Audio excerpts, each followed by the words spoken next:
নমস্কার বন্ধুরা, আপনাদের সবাইকে পূর্ণিমাস কিচেনে স্বাগত। আজকে আমি আপনাদের সঙ্গে একটা রেসিপি শেয়ার করব। আজকে আমি বানাবো ঠেকুয়া। তো আপনাদেরকে ঠেকুয়া তৈরি করে দেখাবো। তো প্লিজ পুরো ভিডিওটা দেখতে থাকুন, আশা করছি ভালো লাগবে। প্রত্যেকটা দেশে আমাদের ছট পূজা চলে গেল, সবাই অনেক আনন্দ করেছি। আমিও ছট পূজার জন্য কাজে গেছিলাম, সময় পাইনি। তো আজকে বাড়িতে আছি, তো আজকে তৈরি করে দেখাবো আপনাদেরকে।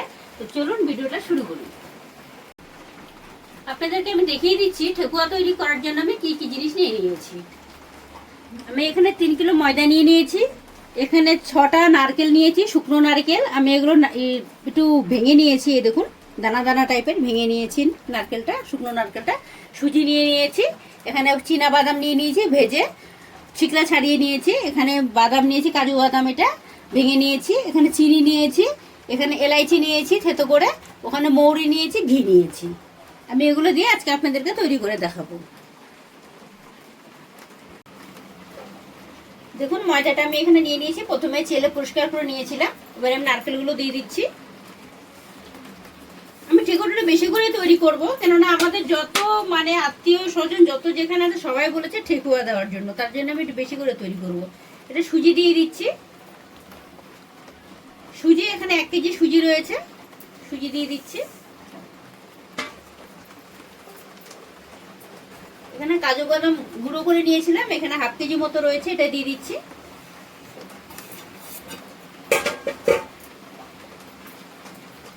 এখানে দিয়ে দিচ্ছি বাদাম, বাদামও এখানে 1.5 কিলো মতো বাদাম রয়েছে, আমি এটাও দিয়ে দিচ্ছি।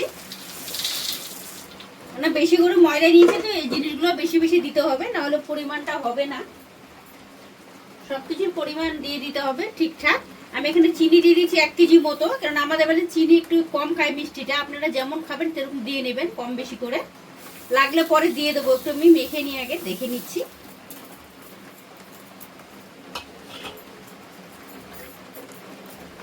এখানে এলাইচি গুঁড়ো করে রেখেছি, এটাও দিয়ে দিচ্ছি।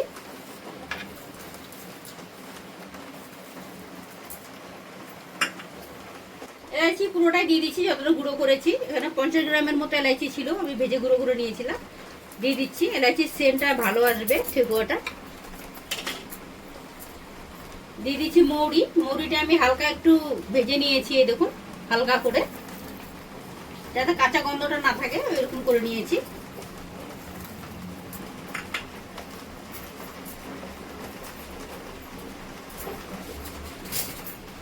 এবার লাস্টে দিয়ে দেবো ঘি। ঘি এখানে অনেকটা লাগবে, কেননা ঘি দিয়ে পুরোটা বাঁধতে হবে আগে প্রথমে। ঠেকুয়াটা সব থেকে তৈরি করার জন্য মাখাটাই সব থেকে বেশি কষ্ট, মেখে নিলে তারপরে তাড়াতাড়ি তৈরি হয়ে যাবে। অনেকটা ঘি দিতে হবে, কারণ ঘি দিয়ে পুরো ঠেকুয়াটা আমাকে এই আটাটা মাখতে হবে, প্রথমে ময়ম দিয়ে নিতে হবে সুন্দর করে।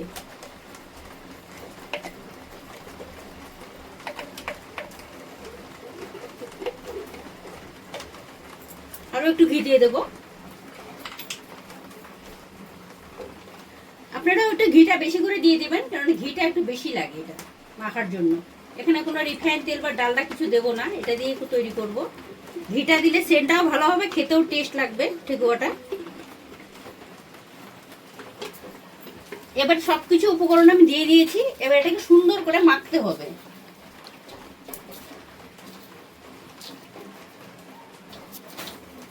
দেখুন আমি যে প্রত্যেকটা জিনিসগুলো দিয়ে দিয়েছি, ঘিটাও দিয়ে দিয়েছি। এবার এটা সুন্দর করে ময়ম করে নিতে হবে, এটা মাখতে হবে খুব সুন্দর করে, অনেকক্ষণ ধরে এটাকে মেখে নেব।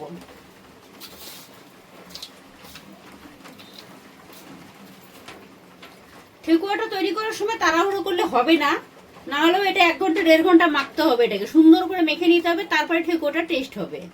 হড়বড়িতে ঠেকুয়া তৈরি করা যাবে না। আপনারাও এরকম মেখে নেবেন, অনেকক্ষণ বসে মেখে তবে এটা তৈরি করবেন। এটা মাখাটাই সব থেকে মেন। যত ভালো করে মাখবেন খেতে ততটাই ভালো হবে, মুচমুচে হবে, খাস্তা হবে। দেখুন বন্ধুরা কতক্ষণ ধরে আমি মেখে নিচ্ছি, এটা ময়ম দিয়ে নিচ্ছি, এখনো কিন্তু এটা কিছুই হয়নি। আরো অনেক সময় লাগবে, অনেকক্ষণ ধরে এটা মাখতে হবে, এটাকে অনেক টাইম লাগবে।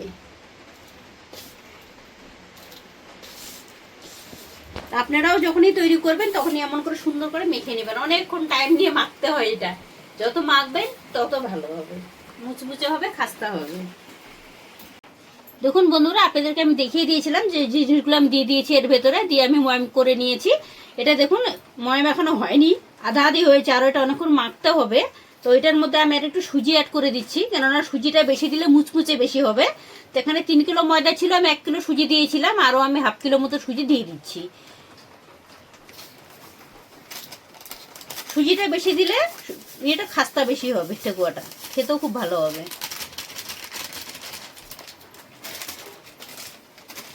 এটা 200 গ্রামের প্যাকেট, 3 প্যাকেট দিয়ে দেবো। 3 প্যাকেট দিয়ে দেবো। দেখুন এখানে আমরা 200 গ্রামের 3 প্যাকেট আরো সুজি আমরা অ্যাড করেছি। আপনারা যদি মুচমুচে আর খাস্তা ঠেকুয়া বানাতে চান তাহলে অবশ্যই ময়দা আর সুজিটা ব্যবহার করবেন, আটাটা দেবেন না, না হলে ঠেকুয়াটা কিন্তু অনেকটা নরম হবে। এবার আমি এটার মধ্যে কিছুটা কাজু বলি কিশমিশ দিয়ে দিচ্ছি। এটা দিয়ে ভালো করে মেখে নেব।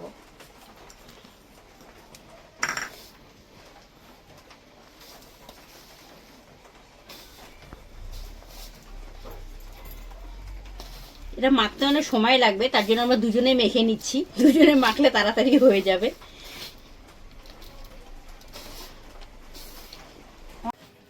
দেখুন বন্ধুরা, এখন আমি ময়ম দিয়ে অনেকক্ষণ মেখে নিয়েছি। এই দেখুন কি সুন্দর ময়ম হয়ে গেছে, এই দেখুন, এই যে খুব সুন্দর ময়ম হয়ে গেছে। এবার এটাকে আমি আরো অনেকক্ষণ মাখতে হবে এটা। তো আমি এই যে দুধ দেবো, একটু একটু করে দুধ দেবো, একটু একটু করে মেখে নেবো। তা আপনারা যখন ঠেকুয়া তৈরি করবেন তখন অবশ্যই দুধ দিয়ে মাখবেন। জলটা দিলে অতটা ভালো লাগবে না, কিন্তু না থাকলেও আপনারা দিয়ে দিতে পারেন, কোনো ব্যাপার নেই। আমি এনেছি তাই ঠেকুয়াটা, আমার বাচ্চাগুলো খুব চিৎকার করতে, ঠেকুয়া লাগবে, ভালো ঠেকুয়া তৈরি করতে হবে। পুরো দুধটা কিন্তু দেওয়া যাবে না একবারে, অল্প অল্প করে দিতে হবে, অল্প অল্প করে মেখে নেব। আপনাদের যেরকম থাকবে সেরকমই আপনারা তৈরি করে নেবেন। জল দিয়ে বানালেও ঠেকুয়াটা খেতে খুবই ভালো লাগে, খারাপ লাগে তা নয়। দুধটা দিলে একটু বেশি ভালো লাগবে খেতে। দেখুন বন্ধুরা, কত সুন্দর করে মেখে নিয়েছি, এটা পুরোপুরি তৈরি হয়ে গেছে ঠেকুয়ার জন্য। এই দেখুন এরকম শুকনো করে মাখাতে হবে, একটু একটু দুধ দিয়ে দিয়ে মেখে নিয়েছি সুন্দর করে। 1.5 ঘন্টা লাগলো মাখতে, এটা অনেকক্ষণ ধরে মেখেছি। তো এটা তৈরি হয়ে গেছে। তো তৈরি হওয়ার পরে আমি একটা বানিয়ে নিয়েছি। এই দেখুন এরকমই হবে ঠেকুয়াগুলো, সুন্দর হবে, ছোট ছোট, বেশ সুন্দর। আর আপনাদেরকে আমি আবার দেখিয়ে দিচ্ছি আর একটা বানিয়ে। এই দেখুন, এই দেখুন এরকম শুকনো বানাতে হবে, তারপর সুন্দর করে এটাকে মেখে মুঠি বানিয়ে তারপর এটাকে তৈরি করতে হবে। দেখুন, এই দেখুন, এটা 1 হাত দিয়ে তো হবে না, 2 হাত লাগবে সবসময় তৈরি করার জন্য, একটা হাতে হবে না। এই দেখুন এরকম লম্বা লম্বা হবে, দেখুন এরকম তৈরি হবে। দেখুন, দেখছেন কি সুন্দর লাগছে। এবার আমরা এরকম করে একটা একটা করে প্রত্যেকটা তৈরি করে নিব, তারপরে আপনাদেরকে ভেজে আপনাদেরকে দেখাচ্ছি। দেখুন বন্ধুরা, 2 প্লেট বানানো হয়ে গেছে। এটা ভাজা স্টার্ট করে দেবো, তাহলে পরে দেরি হয়ে যাবে। ওইদিকে বানাইতে থাকবো, এদিকে ভাজতে থাকবো। মা ঠেকুয়াগুলো কে বানাইছে? আমার ছেলে আর মেয়ে বানিয়েছে। আমি তো এখানে রান্না বসিয়ে দিয়েছি, দেরি হয়ে গেছে, শাশুড়ি অসুস্থ, খাবার দিতে হবে, তাই আমি ওদেরকে বানাতে বলেছি, ওরা বানিয়ে দিয়েছে। আমার রান্না হয়ে গেলে আমিও হাত লাগাবো। আরো কিন্তু বানানো হচ্ছে, এখনো অনেকটা বাকি আছে। অনেকটা বাকি আছে। তো দেখুন তেল দিয়ে দিয়েছি, রিফাইন তেল গরম হয়ে গেছে। এবার ঠেকুয়াগুলো দিয়ে দেবো। ঠেকুয়াগুলো যখন দেবেন তখন তেলটা বেশি গরম হওয়া যাবে না, হালকা হিটে রাখতে হবে, কেন ঠেকুয়াটা কম আছে, যদি বানানো যায় তাহলে বেশি খাস্তা হবে। আর তেলটা একদম গরম হয়ে গেলে খাস্তা হবে না, তাড়াতাড়ি উপরটা জ্বলে যাবে। টাইম নিয়ে ভাজতে হবে আস্তে আস্তে।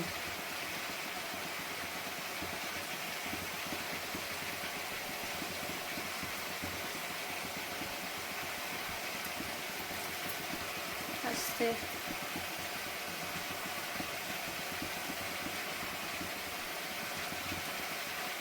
এতটাই থাকার দেবো না, প্রথমেরটাও কমই দিয়ে দিচ্ছি, কম আছে হতে দেবো।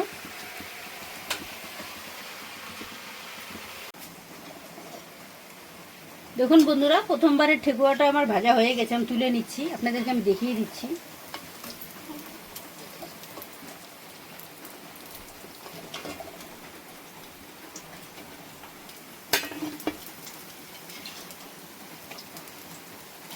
এরকম কালার হবে, বাদাম কালার হবে।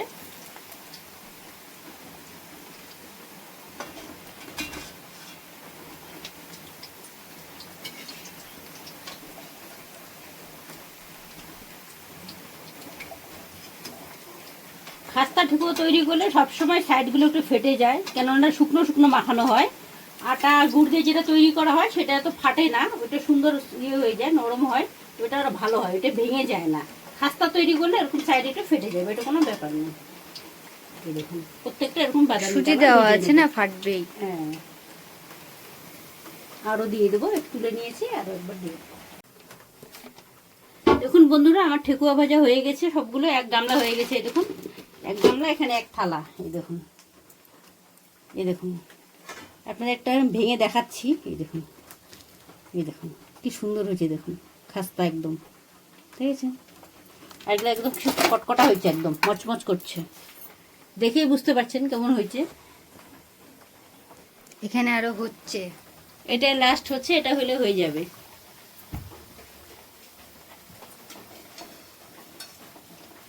তুলে নিচ্ছি, হয়ে গেছে।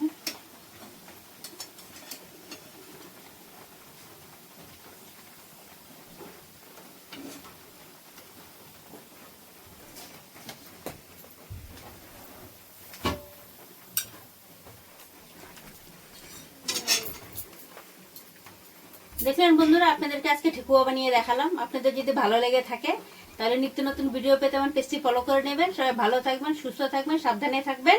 আর সবাই ঠেকুয়া বানাবেন, সবাই খাবেন, আনন্দ ফুর্তি করবেন, সবাই ভালো থাকবেন।